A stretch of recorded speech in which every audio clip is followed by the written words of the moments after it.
సత్సంగంలో మానవులు మనుష్యుల్లాగా ప్రవర్తించాలి. మానవుల యొక్క ముఖ్య కర్తవ్యమేమి? ఆ పరమాత్ముని యొక్క సన్నిధానంలో ప్రతిరోజు వెళ్ళాలి. తమ తమ విశ్వాసాలు, తమ తమ భావం పరమాత్ముని యొక్క శరణాగతులై ఉండాలి. అప్పుడే మనకు రక్ష. మూడోది, ఆ పరమాత్ముని వెతుక్కునే స్థానం మన శరీరమే. మానవ శరీరమే పరమాత్ముని వెతుక్కొని దర్శనం చేసే అవకాశం ఇస్తుంది. దేవతలు కూడా ఈ మానవ శరీరములో దొరకాలని ఎంతో కుతూహలపడతారు. అందుకు ఈ శరీర జ్ఞానం, మనస్సు జ్ఞానం, ఆత్మ జ్ఞానం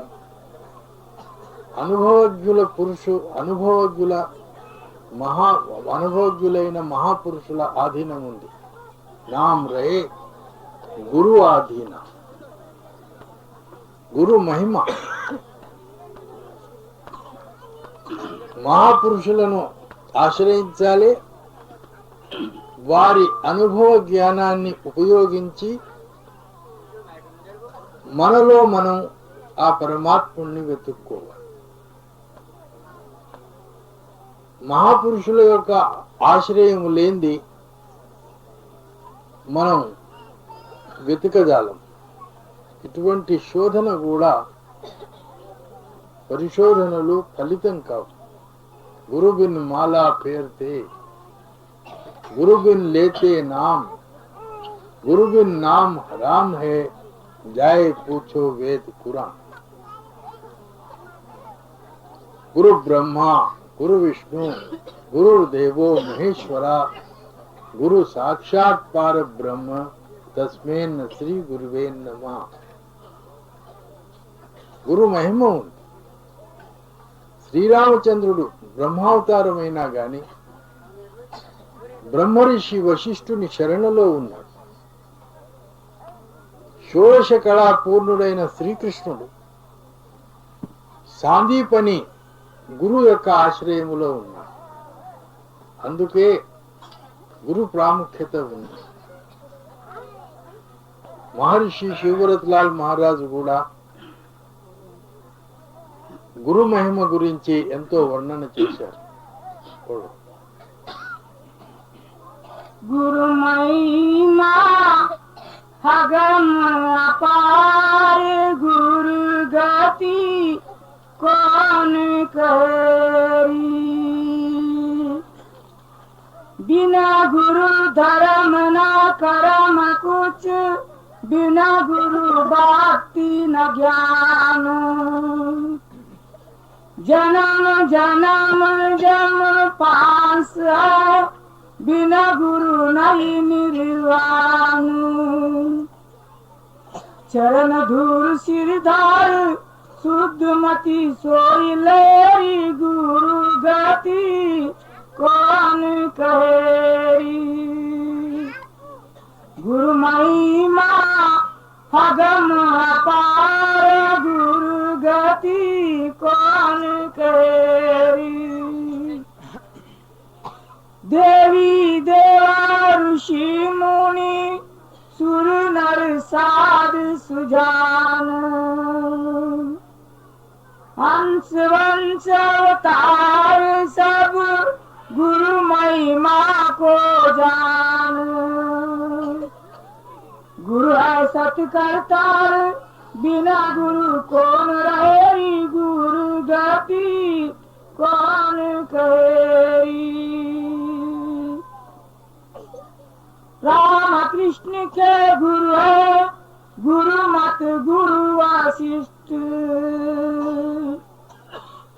संत कबीर ने गुरु किया, गुरु है सबके इष्ट. बिना गुरु बहु जलदार, निगुरे सकल बैरी, गुरु गति को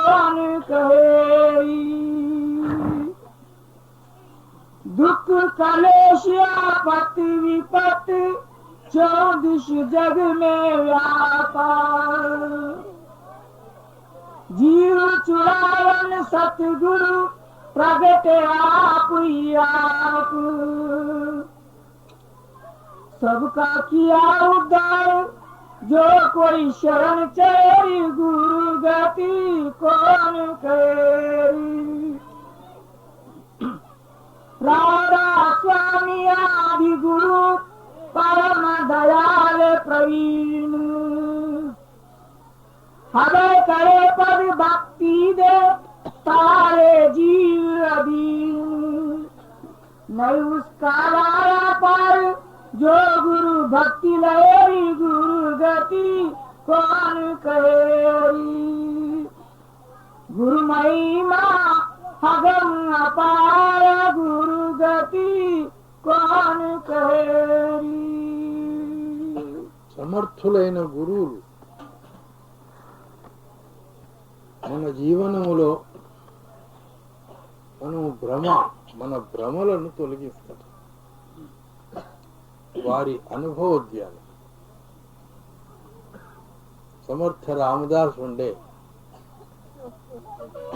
అతని గురువు అతని శిష్యుడు శివాజీ భారతదేశంలో ఒక సమయం రాజ్య పరిపాలన చేశాడు. శివాజీ సమర్థ రామదాస్ యొక్క శిష్యుడు. ఒకరోజు తాను ఒక కోట కట్టిస్తున్నాడు. ఆ కోటలో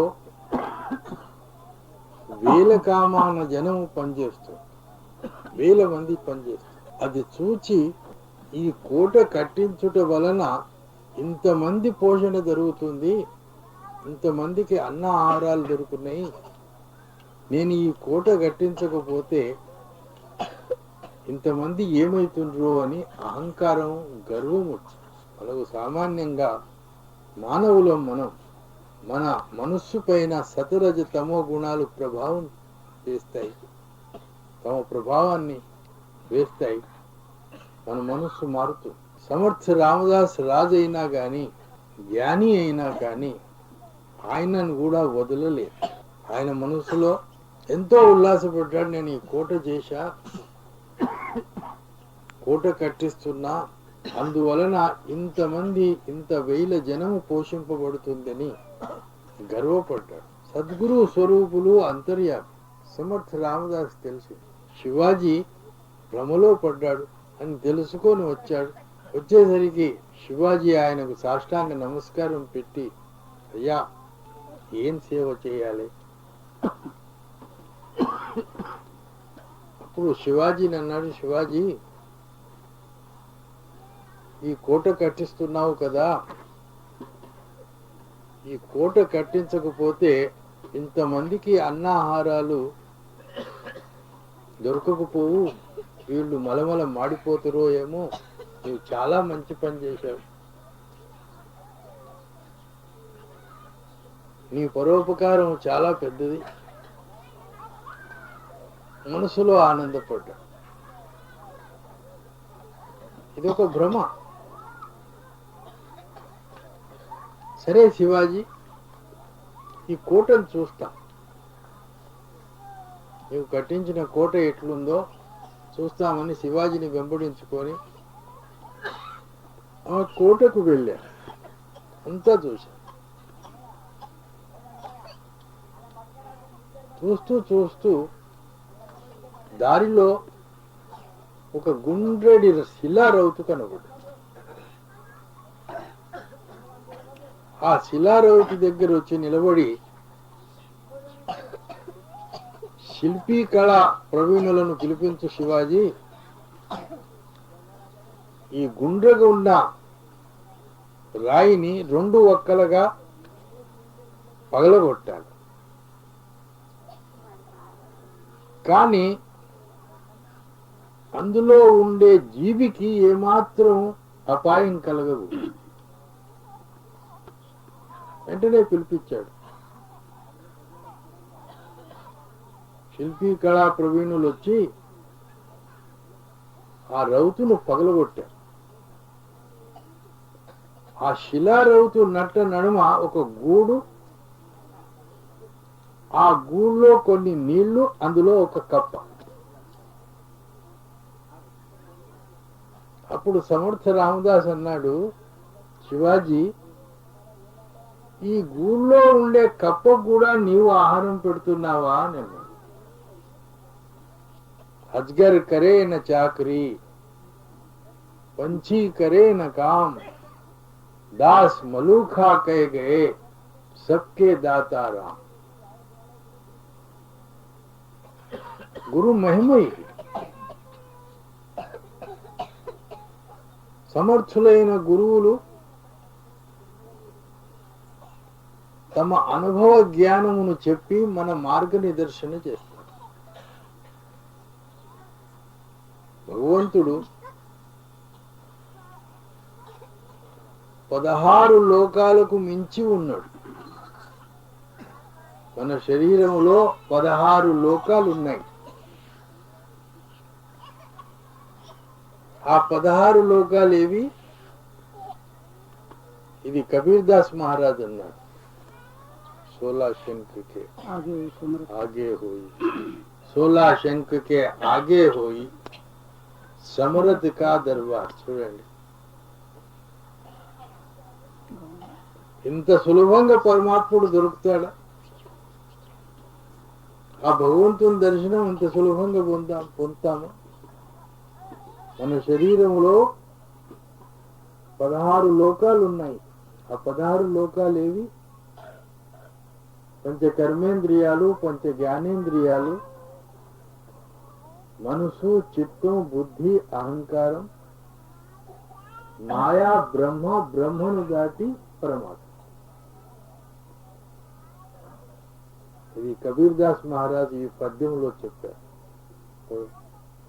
दुर्गवन तेरो अंसा हो गम पार, दुर्गवन तेरो अंसा हो गम पार, नहीं काया नहीं माया नहीं त्रिगुण पसार, चार बरन वाई नहीं नहीं कुल व्यवहार, नहीं कुल व्यवहार, दुर्गवन तेरो अंसा हो गम पार. ఈ 14 లోకాలలో దాటి వెళ్ళంగా కళ్ళదో లోకం, చెవులదో లోకం, నాసికదో లోకం, బుద్ధిలోకం ఒకటి, చిత్తం లోకం ఒకటి, ఇవన్నీ లోకాలు. ఈ లోకాల నుంచి వెళ్ళాలి. ఇన్ని లోకాల నుంచి వెళ్తాం. అది మాయా కీని చతురాయి, మాయాలోకం. జీతి బాజీ హార్ లగాయి. ప్రయత్నం చేసి ఇన్ని లోకాల నుంచి వెళ్ళిన తర్వాత కూడా మాయను జయించటం కష్టం. సిద్ధ పురుషులు సిద్ధి శక్తులలో పడి మాయతో హరింపబడతారు. అందుకు కబీర్దాస్ మహారాజ్ ఏమన్నాడు, అక్కడ శరీరం లేదు, అక్కడ మనసు లేదు, అక్కడ మనమే ఉండం. పరమాత్ముడు అంత సులభంగా దొరుకుతాడా?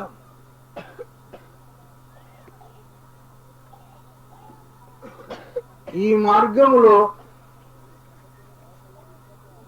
సమర్థులు ప్రయత్నం చేశారు. ఆది సంత్ కబీర్ దాస్ మహారాజు ఈ లోకాలలో వెళ్ళారు.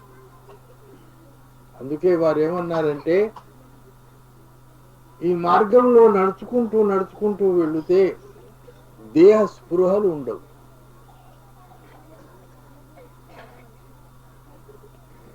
సమస్త బ్రహ్మాండం మన శరీరంలో నిమిడి ఉంది.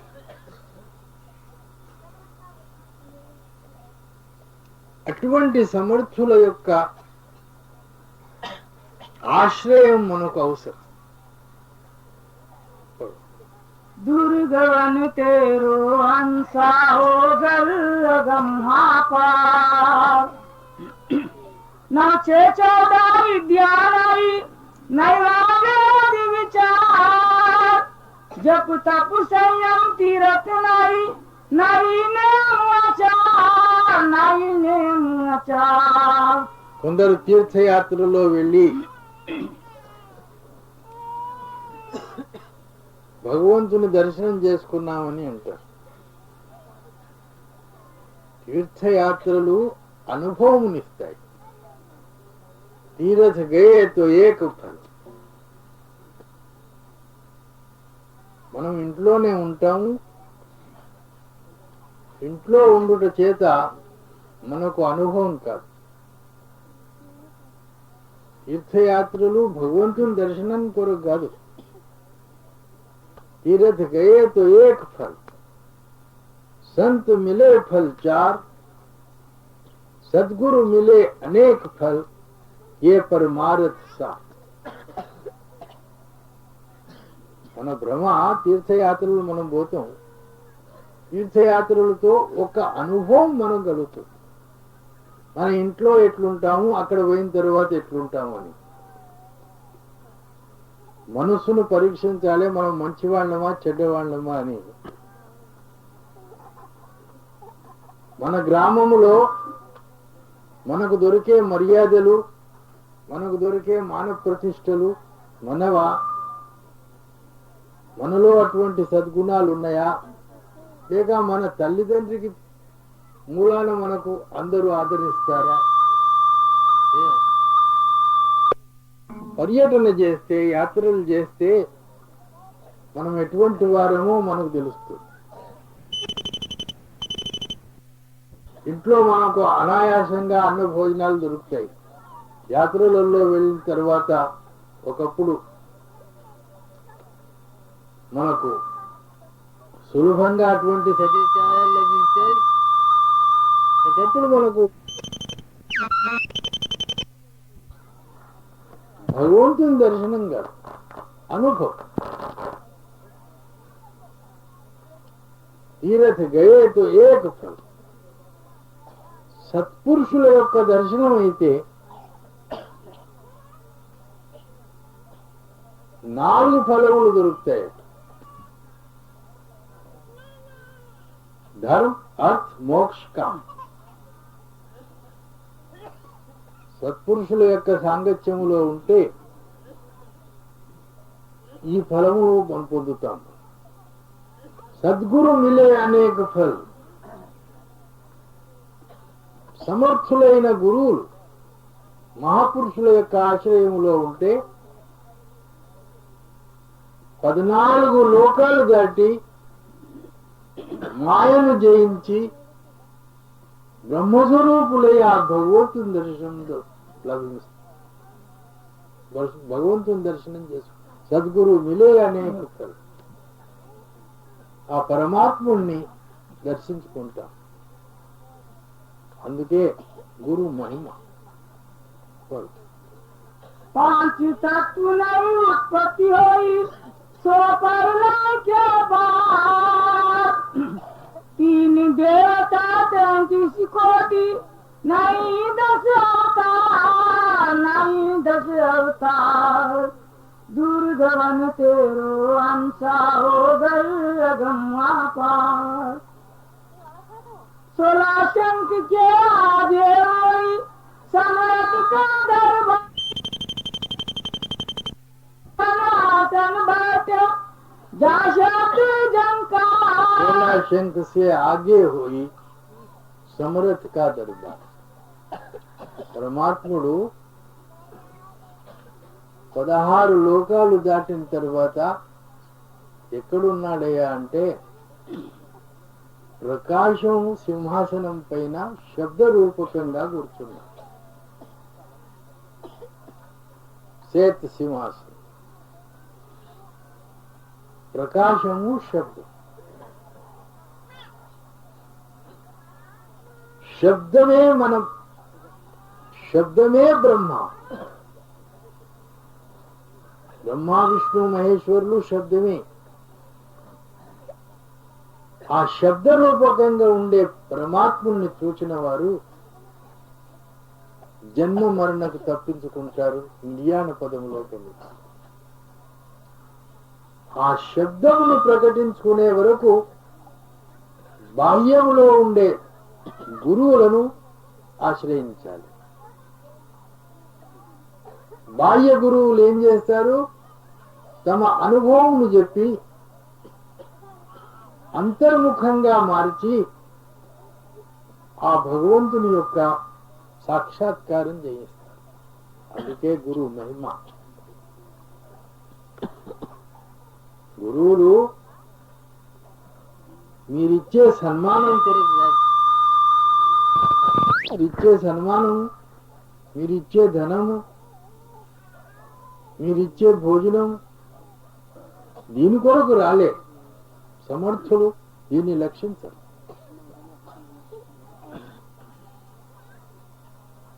గురువుల పైన బాధ్యత ఉంది.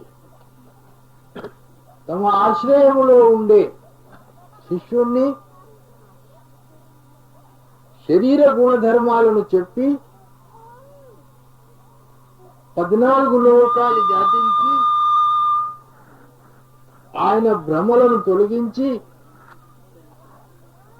సరి అయిన మార్గంలో పెట్టి అక్కడ సాక్షాత్కారమును తెప్పించారు. వారే గురువు. గురువు అనగా జ్ఞానం. చూడండి, గురు రక్షా జాకే సంగ్ మాహి. గురువు అనగా మనుష్యులు కాదు. గురుకో మానుష జాంతే తే నరకయ్యే అంత. అనుభవజ్ఞులైన పురుషులను మొదట భావము విశ్వాసంతో పూజించాలి. వారిని పరమాత్మ స్వరూపమని భావంతో భావాన్ని దళితరిచాలి. వారి అనుభవమును తెలుసుకొని ప్రయత్నం చేయాలి. ప్రయత్నం చేసి, నేను పొద్దున చెప్పిన ఈ మార్గం అందరికీ సులభం కాదు. కాయాశుద్ధి, మనసు శుద్ధి, తరువాత ఆత్మశుద్ధి.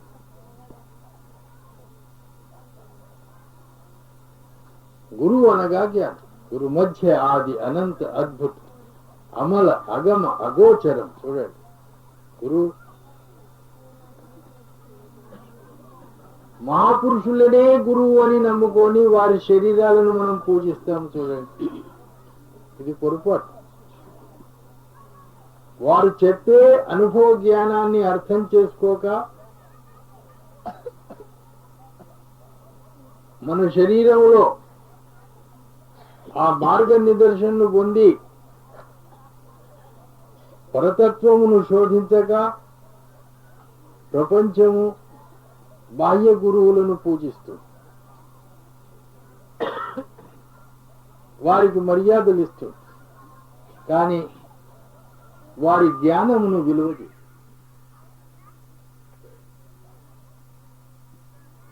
గురువు అనగా జ్ఞానం ముఖ్యం. గురు సేవ ఏంది? గురు శరీరం కాదు. 4 విషయాలు చెప్పిన మహాపురుషుడు గురువు కాదు. నేను గురువును కాదు, సాధువు. సాధనా పరుణ్ణి కాబట్టి ఆ పరతత్వ శోధనలో ఉన్నాను. కావున భగవంతుణ్ణి శోధన చేసే మార్గమును నా అనుభవంతో నేను చెప్తాను. కాబట్టి నేను గురువును కాదు. గురువు శబ్దం, శబ్ద స్వరూపి అయిన ఆ భగవంతుడే గురువు. చూడండి, సురతి అనగా సూర్యకిరణంలాగా ఉండే ఆత్మ. సూర్యుడు ఉదయిస్తాడు, కిరణాలు వస్తాయి.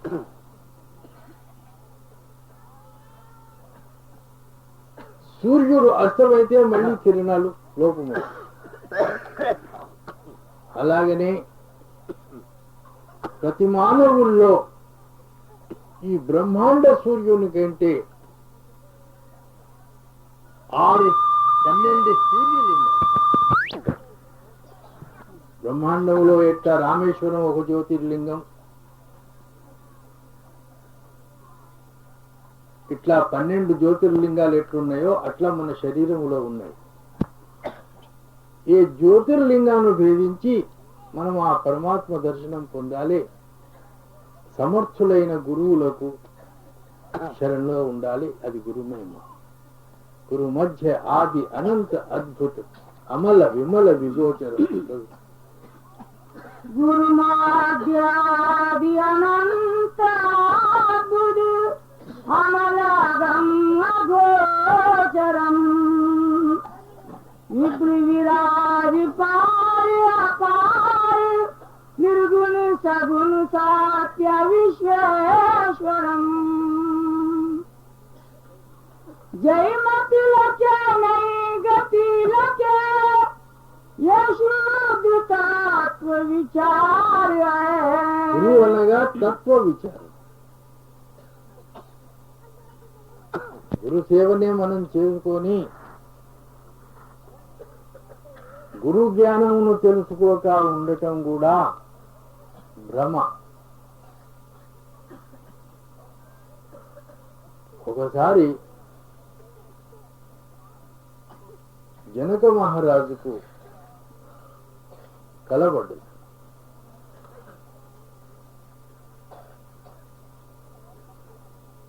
రాజ్య పరిపాలన చేసి అలసిపోయి పడుకున్నాడు. భోజనం చేసి రాత్రి పడుకున్నాడు.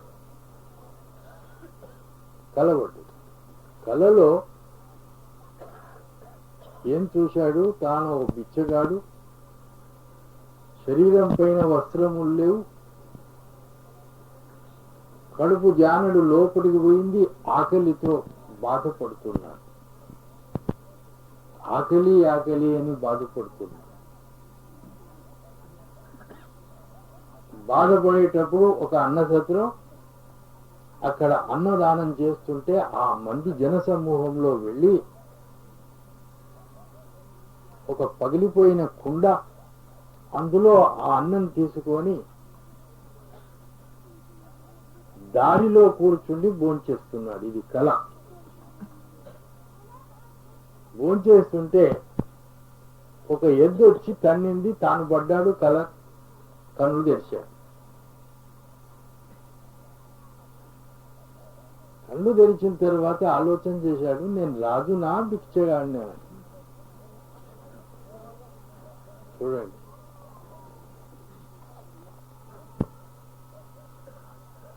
నాకు ఇట్లా కళ ఎందుకు పడే అని తన ప్రధాని శతానందుడిని పిలిపించి, అయ్యా నాకు కలబడ్డది, కళ ఏం పడ్డది చెప్పటం లేదు, తనకు ఏ కలబడ్డదో చెప్పటం లేదు, నాకు కలబడ్డది, ఈ కళ సమాధానం చెప్పి నాకు ఎవరైనా సమాధానం చెప్తే 5 గ్రామాలు వారికి అగ్రహారంగా ఇనాం ఇస్తామని చాటించుకున్నాను. ఎవరైనా నాకు సమాధానం చెప్పాలి. వెంటనే ఏర్పాట్లు జరిగినాయి. గ్రామాలలో చాటించడం జరిగింది. ఇక పండితులు బయలుదేరి పెద్ద పెద్ద గ్రంథాలు తీసుకొని బయలుదేరి. జ్ఞానం చూడండి ఇంత సూక్ష్మంగా ఉంటుంది, విషయం తెలియదు.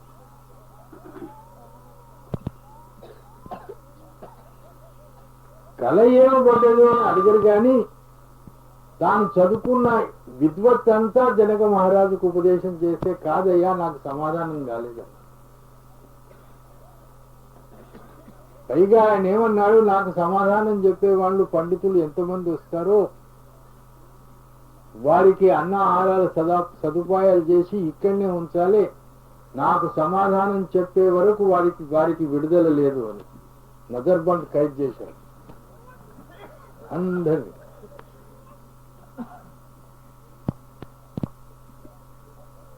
సూక్ష్మమైన జ్ఞానం ఎవరు చెప్పలేకపోయారు. అప్పుడు అష్టావక్ర మహర్షి ఆయన ఆశ్రమంలో కొందరు బ్రాహ్మణులు జనక మహారాజుకు సమాధానం చెప్పటానికి గ్రంథాలు తీసుకొని వచ్చారు. మళ్ళీ తిరిగి రాలేదు. 2 నెలలైంది అని ఆ బ్రాహ్మణుల భార్యలు వెళ్ళి అష్టావక్ర మహర్షికి ప్రార్థన చేశారు. అయ్యా, నా భర్త వెళ్ళాడు, ఇంకా రాలే. కొందరు నా అన్న వెళ్ళాడు, ఇంకా రాలేదు. కొందరు నా తమ్ముడు వెళ్ళాడు, ఇంకా రాలేదని మొరపెట్టుకుంటే అష్టావక్ర మహర్షి ఏమన్నాడు, జనక మహారాజుకు సమాధానం చెప్పి 5 గ్రామాలు ఇనాము తీసుకొని వస్తారమ్మా, ఎందుకు గాబరు పడుతున్నారు, ఇంకా కొంచెం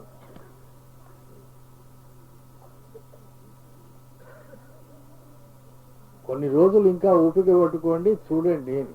కాదయ్యా, రారు వాళ్ళు, 2 నెలలు అయిపోయింది.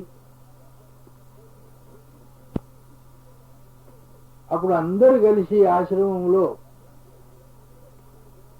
అష్టావక్ర మహర్షికి వేడుకున్నారు. అయ్యా, మీరు వెళ్ళి జనక మహారాజుకు సమాధానం చెప్తే ఎందరో బ్రాహ్మణులు, ఎందరో పండితులు, విద్యావంతులు ఆ జనక మహారాజు కారాగారంలో పడి ఉన్నారు, వాళ్లకు విడుదలైతుంది, మీరు దయచేసి వెళ్ళాలని మనవి చేస్తారు. అష్టావక్ర మహర్షి అన్నాడు, నాకు 5 గ్రామాలు వద్దు, నాకు సమాధానం చెప్పటం వద్దు. సమర్థులైన గురువులు ఆశావాసనలకు చాలా దూరం ఉంటారు. ఇంకా వేడుకున్నారు, అయ్యా మీరు వెళ్ళాలి. అప్పుడు అన్నాడు, నేను 8 వంకలతో పుట్టిన వాడిని, నా శరీరంలో 8 వంకలు ఉన్నాయి, నడవలేను. అటువంటి మనిషికి మీరు వచ్చి పోమ్మని అంటున్నారైతే మీరు ఆలోచించండి.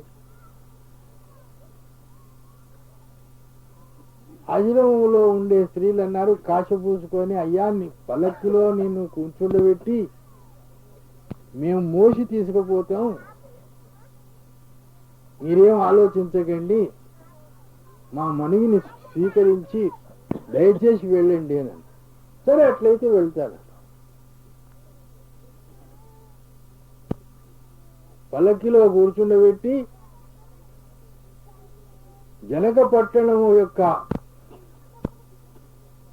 విశాలమైన త్రోవలోంచి వెళుతుండట. అప్పుడు అన్నాడు అష్టావక్ర మహర్షి, ఈ త్రోవ నుంచి ప్రతిరోజు జనక మహారాజు ఏనుగ పైన కూర్చుండి వస్తాడు, నాకు ఇక్కడనే వదిలేయండి అని ఆ నడి తోవలో వదిలేశాడు. ఇక మీరు బొండి, నేను పని చూసుకుంటాను. 4 గంటలకు సఫాయి వాళ్ళు వచ్చారు. చూస్తే మహర్షి బ్రహ్మ సాధన, పరమాత్మని యొక్క పరిశోధన చేసే మహాపురుషుడు కాబట్టి ఆయన కళ అది చూచి అక్కడ దగ్గరికి రావటానికి వాళ్లకు ధైర్యం కాలే. కొత్వాల్కి పోయి చెప్తారు, నడి తోవలో ఒక మహాపురుషుడు ఉన్నాడు, ముఖం ప్రకాశవంతమైన ముఖం, ముఖవర్చస్సు కలకలాడుతుంది, ఆయనను దాటించలేక మేము ఊడవలేదు. కోత్వాల్ వచ్చి చూచాడు. కోత్వాల్కు ధైర్యం కాలే. వెంటనే మంత్రికి చెప్పాడు. మంత్రి వచ్చాడు. మంత్రులందరూ కలిసి శతానందుడు ప్రధానమంత్రితో సహా మహర్షి దగ్గర పోయి మనవి చేశారు. మహర్షి,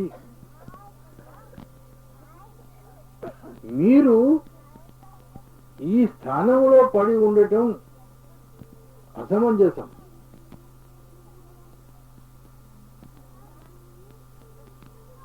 రాజాదిరాజులు మీ సేవకులు మా జనక మహారాజు కూడా సహించడు.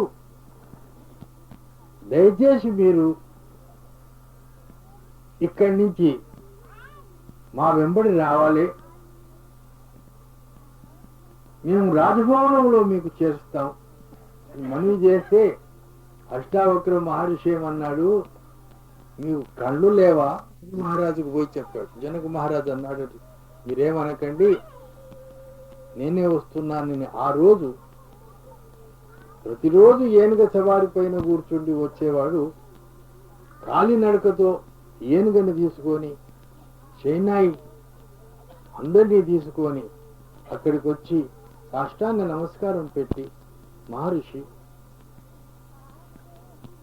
నాకుండే సంశయ నివారణార్థం మీరు సమాధానం చెప్పేటానికే వచ్చినట్టుంది, దయచేసి మీరు మా వెంబడి రండి, నా సింహాసనాన్ని అలంకరించండి, నా సంశయం యొక్క సమాధానం చెప్పిండని మనవి చేస్తే అష్టావక్ర మహర్షి అన్నాడు, నీవు గుడ్డివాడివే అన్నాడు. నీకు కళ్ళు కనబడవు, నీ మంత్రులకు కళ్ళు కనబడవు. ఎంత యోగ్య పురుషుడని నేను అనుకున్నాను, కానీ నువ్వు గుడ్డివాడే అన్నా. మళ్ళీ ఆలోచించాడు ప్రభు. మళ్ళీ మహర్షిని వేడుకున్నాడు, నాకు తెలియలే, నాకు తెలుస్తలేదు, మీరు అన్నమాట నాకు అర్థం కాలేదు. అంటే ఇంత అర్థం కాదా రాజా? జనక, నేను శరీరంలో 8 వంకలతో కింద పడి ఉన్నా, అందరూ నన్ను రాండి రాండి అని పిలుస్తున్నారు, కానీ నేను వచ్చే స్థితిలో ఉన్నానా లేదా, నేను నడుస్తానా లేదా, అది ఎవరు ఆలోచించకుండా నన్ను రమ్మంటున్నారంటే అదే సంగతి అని అన్నా. అప్పుడు జనక మహారాజు ఆయన్ను చేతులతో పట్టుకొని ఏనుగ పైన ఉండే సింహాసనం మీద కూర్చుండి మర్యాదలతో తీసుకొని వెళ్ళాడు. రాజసభలో తమ సింహాసనం పైన ఆయన్ను మళ్ళీ చేతులతో తీసుకొని కూర్చుండబెట్టాడు. జనక మహారాజు ఇట్లు ఆయనను మర్యాదతో తీసుకొని కూర్చుండబెట్టడం చూసి మంత్రులందరూ పక నవ్వారు. మంత్రులందరూ నవ్వుతుంటే తాను పక నవ్వాడు. ఎవరు? అష్టావక్ర మహర్షి కూడా నవ్వాడు. జనక మహారాజు ఖిన్నుడైన. అప్పుడు అన్నాడు, మహర్షి మీరు నవ్వుతున్నారు, దీనికి అర్థం ఏంటి అంటే, జనక నీ సభలో ఉండే వాళ్ళందరూ మోచివాళ్ళురా అని అన్నాడు. మోచివాళ్ళు చర్మశోధకులు కదా, నా వంకలను చూసి నవ్వుతున్నారు, కానీ నా జ్ఞానమును చూసి విలువ చేయటం లేదు అని అన్నా. అప్పుడు అందరూ క్షమాపణ కోరుకున్నారు. జనక మహారాజుతో సహా అందరూ వంతులు క్షమాపణ కోరుకొని సాష్టాంగ నమస్కారం చేసి నిలబడి అప్పుడు ఎంతో మనవితో అన్నారు. అందరూ నిశ్శబ్దంగా ఉండి జనక మహారాజు అన్నాడు, స్వామి నా సందేహం నివారణ కావాలి, నాకేదైతే సందేహం ఉందో ఆ సందేహంకు సమాధానం చెప్పాలి దయచేసి అంటే. అప్పుడు అష్టావక్ర మహర్షి అన్నాడు, నీవు రాజు అని రాజ్య అహంకారంతో అడుగుతున్నావా, లేక గురుభావంతో అడుగుతున్నావా అని అడిగి,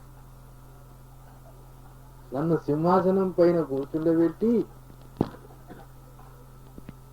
రాజ్యం యొక్క అహంకారంతో అడుగుతున్నట్టే నేను చెప్పాను. మహాపురుష నీవు గురువు శిష్యభావంతో నేను అడుగుతున్నానన్నా. శిష్యభావంతో అడిగితే దక్షిణ ఇవ్వమన్నా.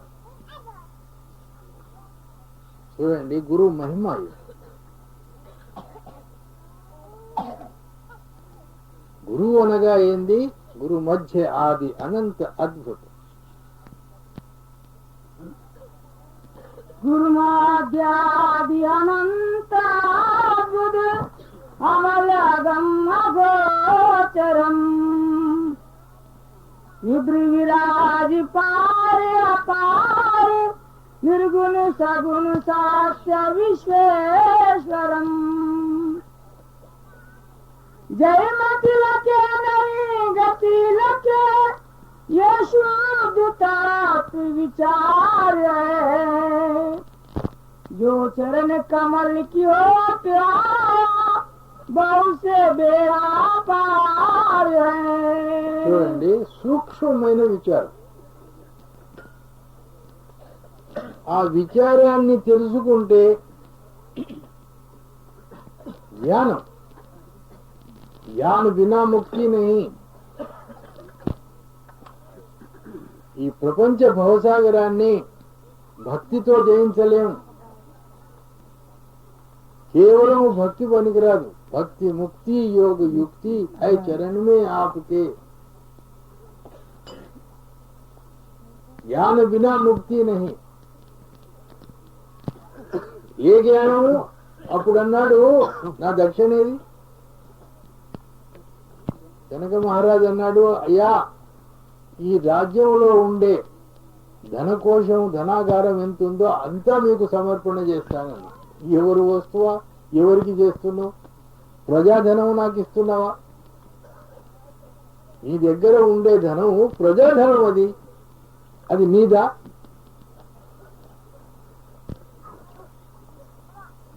हलवाई के दुकान पर फातिहा, మిఠాయి దుకాణం మీద మిఠాయి దుకాణం వినది కాదు. అప్పుడు జనక మహారాజు అన్నాడు, నాదేమి ఇవ్వాలి? గురుదక్షిణ అష్టావక్ర మహర్షి జనకునితో అన్నాడు, నీ మనసు అన్నాడు, నీ మనసును నాకు ఇవ్వాలని. ఈ మనసుతో మనము అన్ని పనులు చేస్తాం, అన్ని ఆనందాలు పొందుతాం. ఆ మనసు గురుదక్షిణ నాకు, నీ మనసు కావాలన్నా. గురుదక్షిణ ధనం కాదు. జనక మహారాజు అన్నాడు, ఇచ్చినానన్నాడు, పడిపోయాడు. ఎందుకంటే మనసు ఇచ్చిన తర్వాత మళ్ళీ ఉపయోగించొద్దు. దానం ఇచ్చిన వస్తువా ఉపయోగించవద్దు కదా, పడిపోయాడు.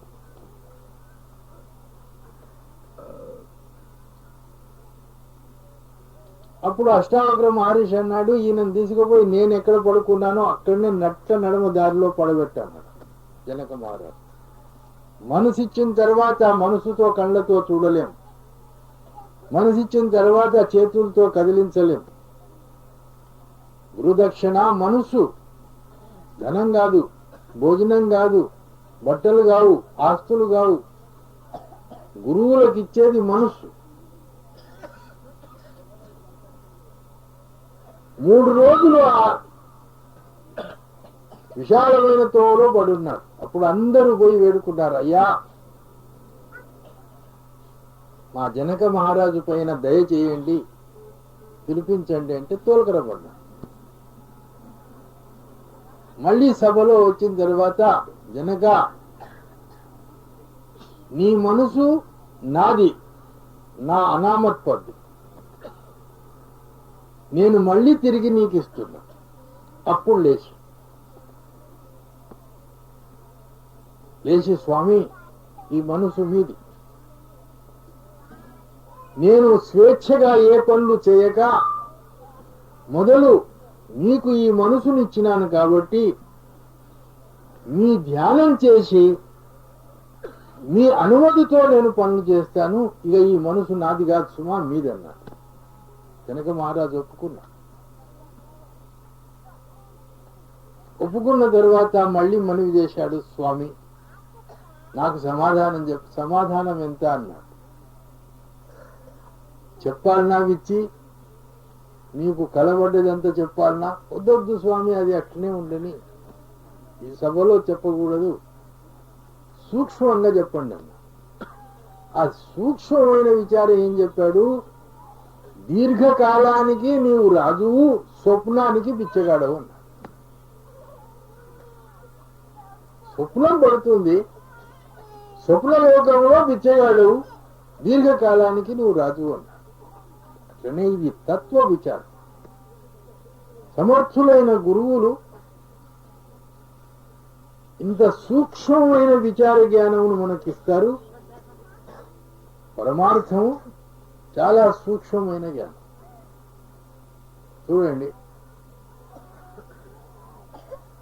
సమర్థ రామదాస్ ఆ పరతత్వ శోధనలో ఉండేది, పరమాత్ముని శోధనలో ఉండి అవధూత స్థితిని పొందిన మహాపురుషుడు. ఆ అవధూత స్థితి, ఆ పరమాత్ముని యొక్క ధ్యానం ఒక గొప్ప శక్తి.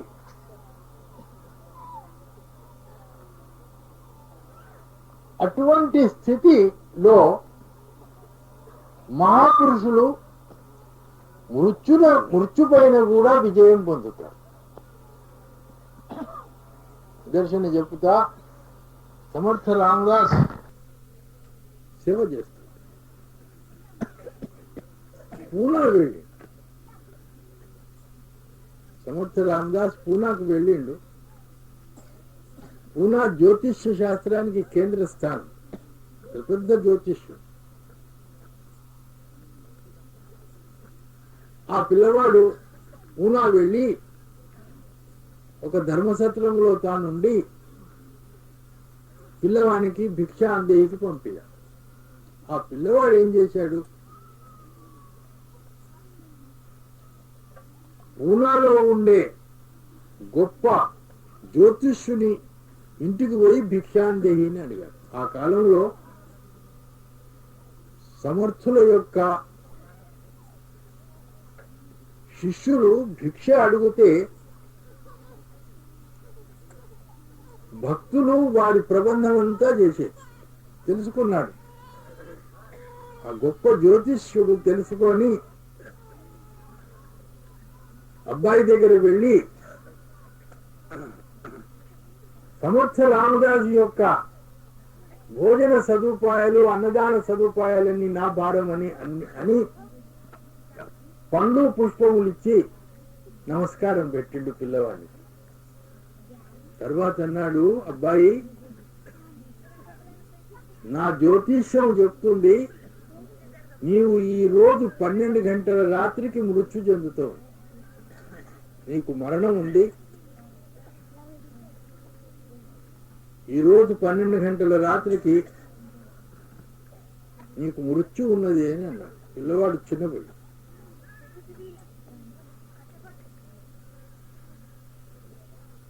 మళ్ళీ వెళ్ళి సమర్థ రామదాస్ సేవలో ఉన్నాడు.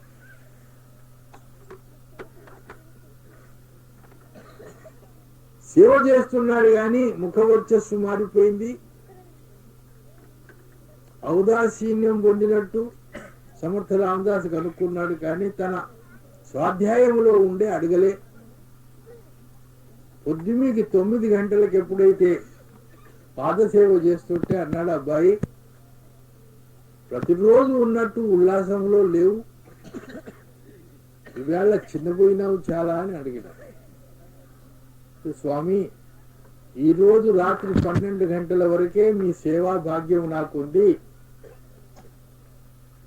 దాని తర్వాత నాకు మరణకాలం సమీపిస్తుంది, నా భాగ్యంలో ఇంతే ఉంది అని అన్నాడు. ఎవరన్నారు రా నీకు అన్నాడు. పొద్దున నేను భిక్షకు వెళితే గొప్ప జ్యోతిష్యుడు ఆయన అన్నాడు, ఆయన జ్యోతిష్ శాస్త్రం ఆయనకు చెప్తుంది. సరే నీవు నా పాదాల కాడనే ఉండు, పాదాలను వదిలి వెళ్ళకు అని అన్నాడు. పాదాలు పిసుకుతూ పిసుకుతూ అట్లనే పడుకున్నాడు. 4 గంటలకు లేచాడు. 12 గంటలు దాటిపోయి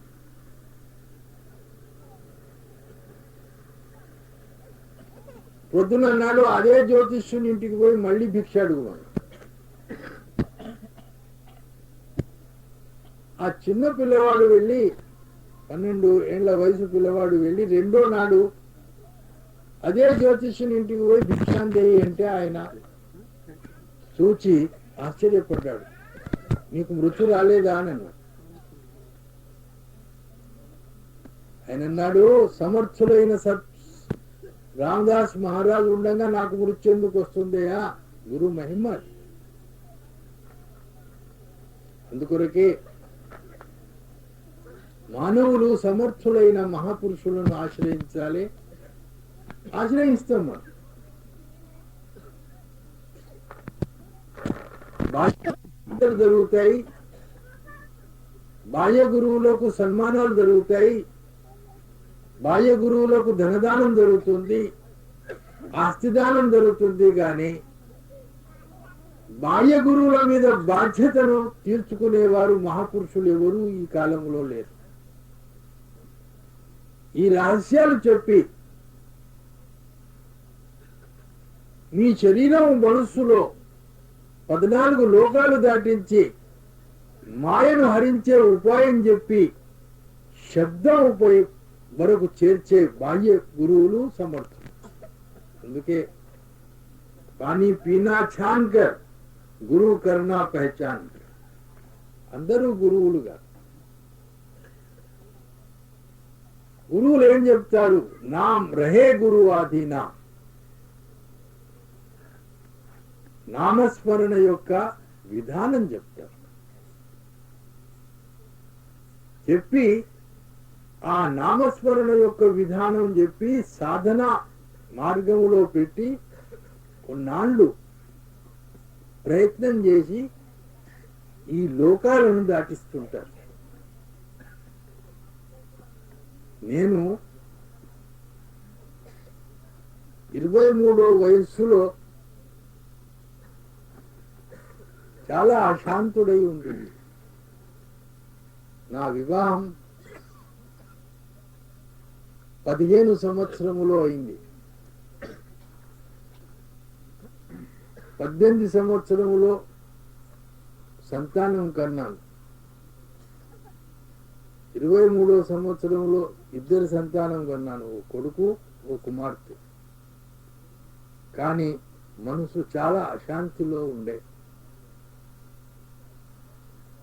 చాలా బాధపడేవాడిని. అశక్తుడను, బలహీనమయ్యాను. అప్పుడు మహర్షి శివభృతలాల్ మహారాజు నిజామాబాద్ లో నందూభాయిజీ మహారాజ్ దగ్గర వచ్చారు.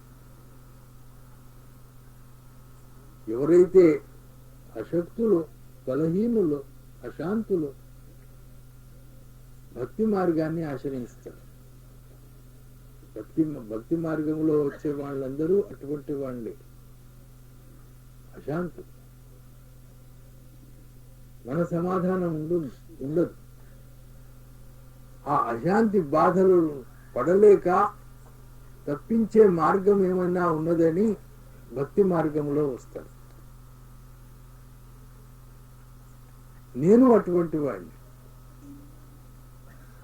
మహర్షి సత్సంగంలో పాల్గొన్నాను.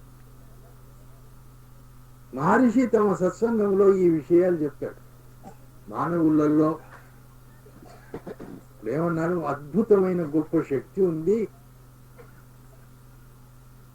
దాన్ని వెల్లడించాలంటే సమర్థులైన గురువు ఆశ్రయములో ఉండాలి.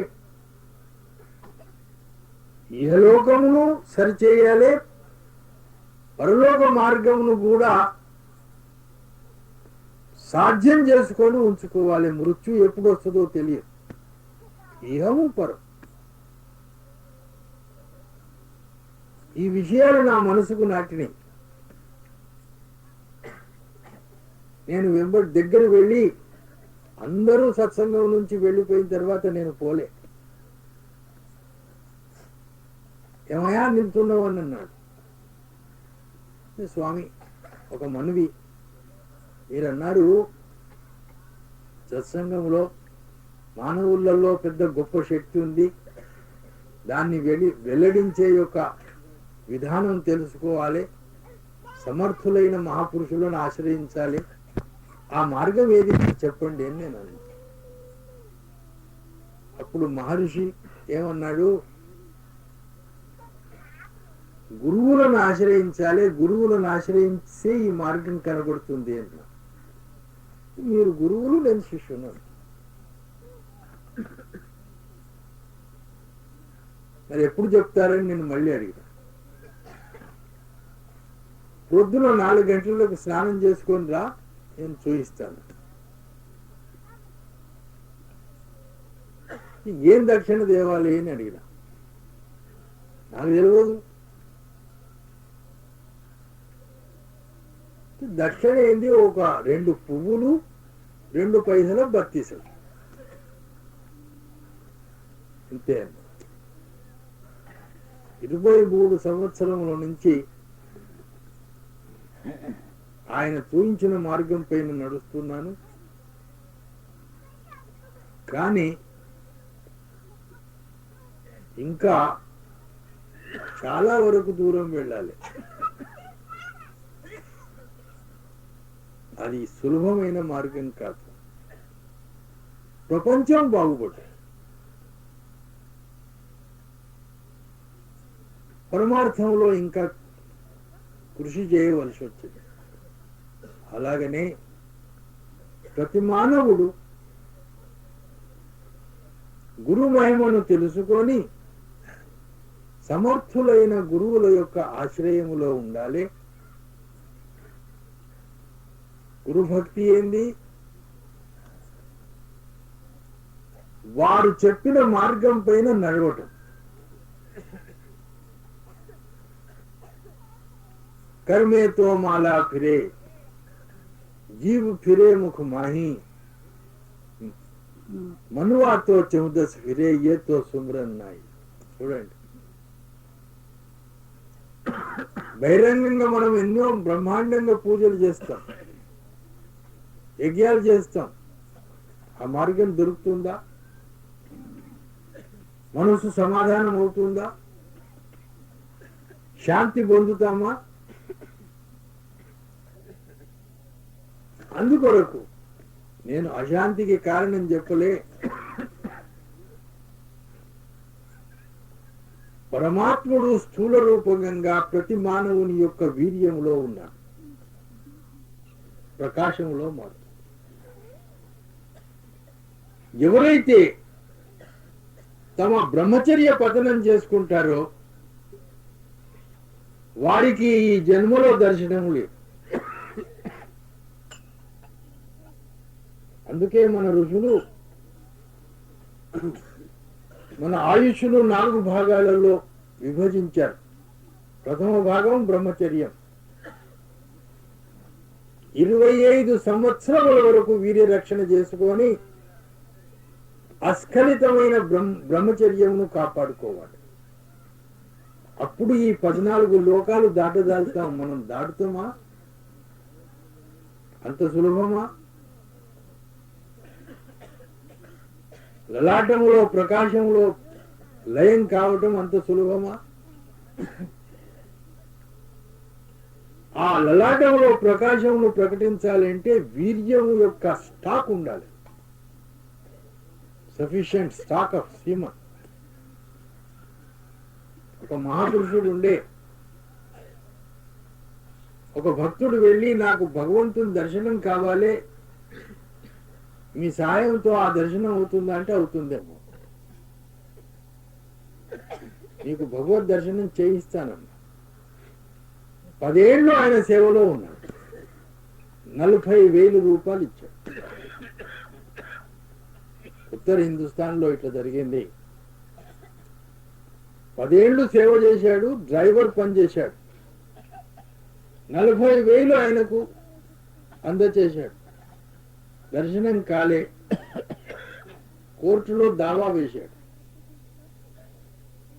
నాకు దర్శనం ఇప్పిస్తానని నన్ను మోసం చేశాడని కోర్టులో దావా చేశాడు. అటువంటి వ్యక్తి మళ్ళీ 10 మంది శిష్యులు కలిసి కాంప్రమైజ్ చేపించి విడుదల చేయించారు. ఆ వ్యక్తి పరమదయాల్ ఫకీర్ చంద్ మహారాజ్ దగ్గర వచ్చాడు. అయ్యా, నాకు భగవంతుని దర్శనం కావాలి అన్నాడు. ఈ జన్మలో నీకు సాధ్యం కాదన్నాడు. పరమదయాల్ ఫకీర్ చంద్ మహారాజ్ అన్నాడు, భగవంతుని దర్శనం ఈ జన్మలో నీకు కాదు, మళ్ళీ జన్మలో ఏమో నేను చెప్పలేను అన్నాడు. ఎందుకు కాదు? చిన్న వయసులో నీ వీర్య పతలమైంది,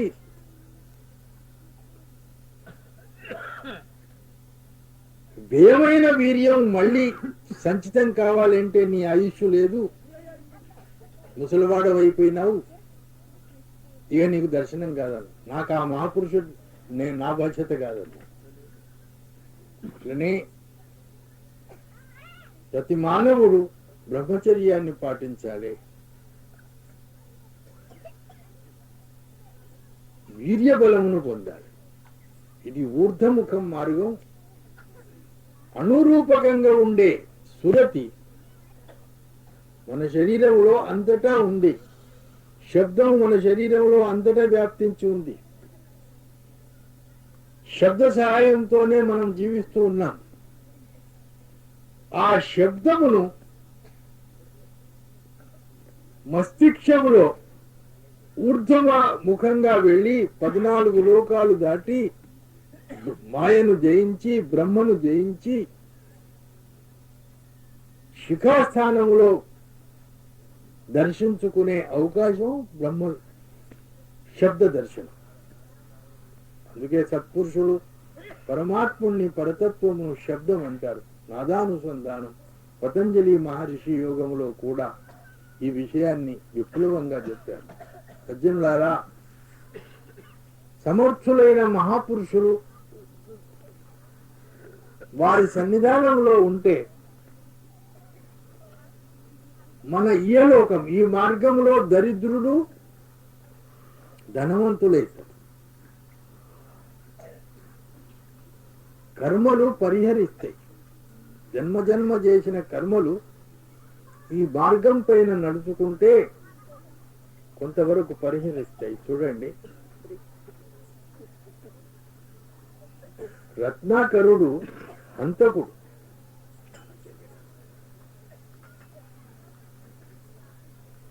అందరూ దేవతలు స్వర్గములో కాన్ఫరెన్స్ చేశారు. రత్నాకరుడు వేల కొలది మనుషులను హత్య చేశాడు. ఏ అడవులలో రత్నాకరుడు ఉండెనో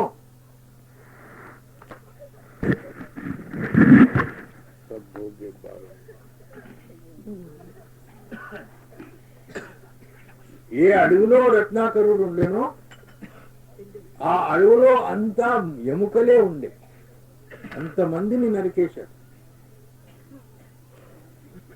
దేవతల యొక్క కాన్ఫరెన్స్ లో రత్నాకరునికి ఎటువంటి శిక్ష ఇవ్వాలి, ఏ నరకం ఏర్పాటు చేయాలని ఆలోచన జరిగితే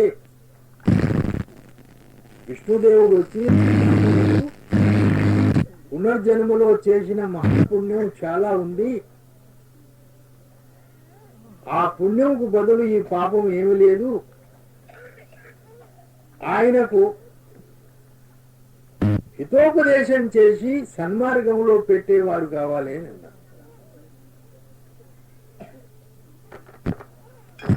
రామాయణం చెప్తుంది, రామాయణంలో ఉంది. అటువంటి స్థితిలో నారద మహర్షిని రత్నాకరునికి హితోపదేశం చేయమని అందరూ ప్రోత్సహించారు. నారద మహర్షి వచ్చి రత్నాకరునికి నామస్మరణ యొక్క విధానం చెప్పి వెళ్ళాడు. ఆ రత్నాకరుడు సాధన చేసి ఈ కర్మను పరిహరించాడు. చూడండి, ఈ కర్మ అందుకొరకే నాదానుసంధానం మనం బహిరంగ పూజలు ఎన్నో చేస్తాం. బహిరంగ పూజలు చేసే మాత్రమున మనం పరమాత్ముని యొక్క సన్నిధానంలో చేరలేము. పురుషులు సులభమైన మార్గం చెప్పారు. ఆ మార్గంను తెలుసుకొని మనం ప్రయత్నం చేయాలి. ప్రతి మానవుని పైన బాధ్యత ఉంది. सदुपगे बारंबार अवश्य फल कर्म किए ये सोच समझ चितदार मरम जग जन्म जिए कर सुर नरा देवी देव मारुषि और ब्रह्मावतारा अशुभ कर्म के फल से इनको मिले नहीं छुटकारा अवश्य फल कर्म किए कर एक जो कहिए राम हमारा प्रभु पुरुषोत्तम मर्यादा गुप्त घाट सरजू जल बुड़े रामायण संवाद अवश्य फल कर्म किए कर दूज कहिए कृष्ण विवेकी 16 कला के पूरे यदुकुल नाशी बील की घासी बारे मान मधु चूरे अवश्य फल कर्म किए कर तीज युधिष्ठिर धर्मराज की अकथ अपार कहानी भाई बजा संग गल सो हम सब कोई जाने अवश्य फल कर्म किए कर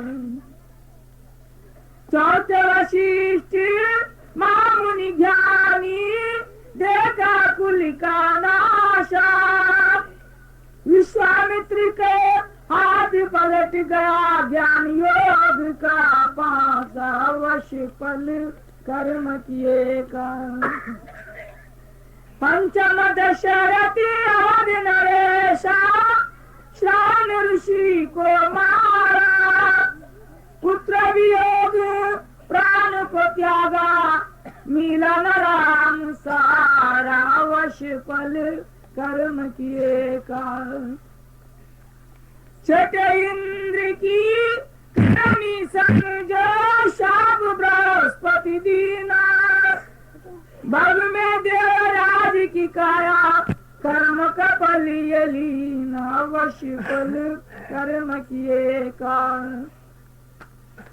चंद्र कलंकित काम वेद से जाने सब संसारा कर्म अटल है महाबली है कोई कोई करे विचार अवश्य फल कर्म किए कर रावण बाली भरत ज्ञानी ऋषि के सुत दुर्वासा कर्म किया तैसा फल पाया अंत में भय उदास अवश्य फल कर्म किए कर सुन प्रसंग चित्त अपना साधो सोदो मन कर्म बानी शुद्ध योग कर जन्म बनाओ राधा स्वामी की सदानी अवश्य फल कर्म किए कर सब बारंबार अवश्य फल कर्म किए कर ఈ మార్గములో పరతత్వ సంశోధనలో కర్మలు ప్రవహిస్తాయి. మనం జన్మ జన్మ ఏం కర్మం చేసుకున్నాము ఈ మార్గం పైన నడిచినట్టయితే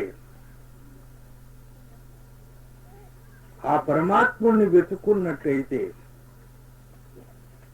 ఒకవేళ మనకు ఆ పరమాత్మ దర్శనం కాకపోవచ్చు, కానీ కర్మలు పరిహరిస్తాయి. ఈ కర్మ పరిహరించినప్పుడు మనకు స్వప్నాలు పడతాయి. అనుభవంలో నేను స్వప్నంలో 4 సార్లు చచ్చా. 4 సార్లు చావచ్చు. నేను అనుకుంటాను నా మృత్యు ఉండేనేమో, ఈ సాధనలో ఉన్నాను కాబట్టి అది తప్పిపోయి. అయితే గురు మహిమ, గురువులు ఏం చేస్తారు? సమర్థులైన గురువులు మన మనస్సును సవరిస్తారు.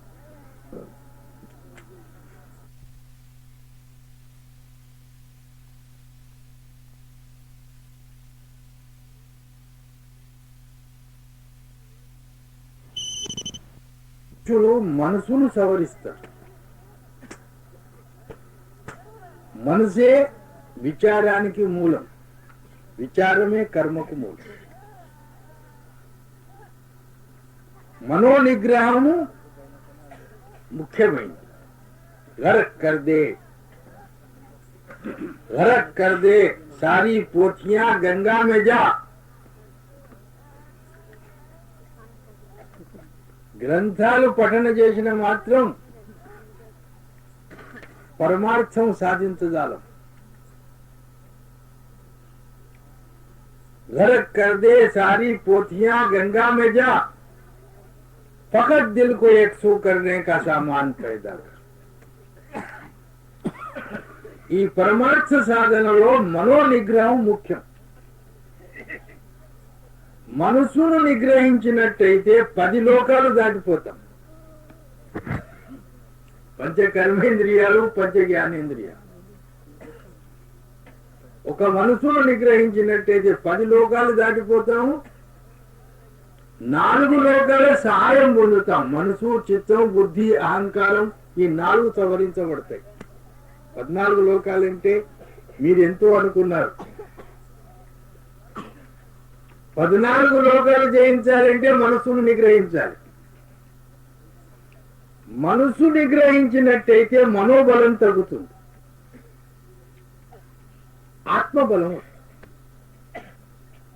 మనసును నిగ్రహించాలి.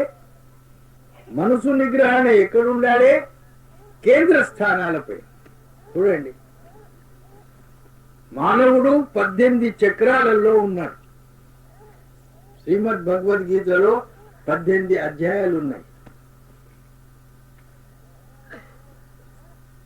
శరీరం 6 చక్రాలు, షట్ చక్రాలు అంటారు. మనసు 6, ఆత్మ 6, 18 చక్రాలు ఉన్నాయి. ఈ 12 చక్రాలను మనం దాటాలంటే మనసు నిగ్రహణ పొందాలి, మనసును నిగ్రహించాలి. ఆ మనసు తత్వం తెలుసుకోవాలి. మన్ చంగాతో కఠోతి మే గంగా. ఏమన్నారు మహాపురుషులు? అయ్యా, మనోబలం ఉంటే మనం కూర్చున్న జాగలో మోచివాడి చెప్పులు గుర్తుంటాడు. చూడండి, మోచివాడు చెప్పులు గుర్తుంటే కుండలో నీళ్లు ఉంటాయి. ఆ కుండలో గంగను కూడా దర్శనం చేసుకోవచ్చు అన్నాడు. మనసు యొక్క నిగ్రహణ ఉంటాయి. మనసు విషయంలో ఏ సద్గుణాలతో మనసు బలపడుతుందో, ఏ దుర్గుణాలతో మనసు బలహీనమైతుందో, మనసు నిగ్రహించే యొక్క ఉపాయం ఏదో ఆ విషయం రేపటి సత్సంగంలో చెప్తాను. రేపు 3వ సత్సంగం, 4వ సత్సంగం, ఆఖరి సత్సంగం కాబట్టి ఆ 3వ సత్సంగం రేపు ఉంది. మీరు సమయమునిచ్చి ఈ విషయాలు మనసారా విన్నారు కాబట్టి మీ అందరికీ ధన్యవాదాలు. ఇంకా మా వెంకటరామయ్య గారు ఏ విచారం నేను కూడా కొన్ని విషయాలు చెప్పాలని నాకు కోరినారు కాబట్టి వారికి అవకాశం ఇస్తున్నాను. आओ भाई, मगर मुख्तसर बोलो నా ప్రియమైన పరిచయం కాదు. అదిను కాక వృద్ధుల వయసు అయిపోయింది, మరణ మృత్యు కోసం వచ్చిన